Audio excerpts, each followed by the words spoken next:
Hey, let's talk about fishing Lake Winnebago in the fall, and in particular September and October. This time of year, what I like to do is fish structure. The fish will come up and get active, whether that structure is offshore humps, whether that's shoreline points with rock on it, or whether it's just a good sharp break out in the lake or next to shore.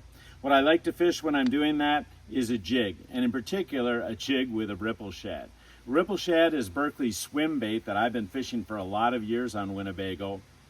And what I like about this swim bait is that it's got the action when you sweep it up to have some vibration and movement to draw them in. But then when you hold your rod tip still, it swims back towards you, and that tail's got a nice enticing action to it so that they can just swim over and suck it in. Now when you're looking at fishing these on that structure, what you want to typically do is fish the wind-blown side of the lake, or where there's wind blowing on the offshore structure.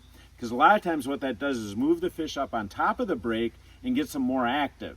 Now if it's not quite real windy out or doesn't seem to be a lot of activity in the water, then what I do is look at the transition where the rock and rubble turns into the silt down in the bottom of the basin. So on that transition, a lot of times that's where the fish will kind of hang out when they're not quite so active. When I'm fishing this, what I like to use is a swim bait head. The ones in particular that I like are these Fusion 19 ones. The reason I like them is, first of all, they got a real nice keeper on them so that plastic stays on real good. But the other nice thing is that big wide gap hook, so that when that fish sucks it in, you got a real good chance of contacting the mouth and getting that fish in. I use two different colors typically when I'm fishing on Winnebago. I really like this new penny. A lot of people don't fish that.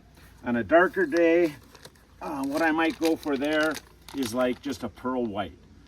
Just always good idea when the water's dingy or when the skies are dark to go with that white color like that.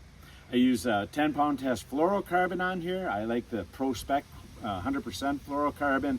And then I use flame green or solar 10-pound test fire line, because it's no stretch. I can real easily feel that bait hitting the bottom, and I can easily feel those fish suck it in. So 1/4, 3/8 ounce jig, 3-inch ripple shad, it'll catch them some walleyes in fall on Lake Winnebago.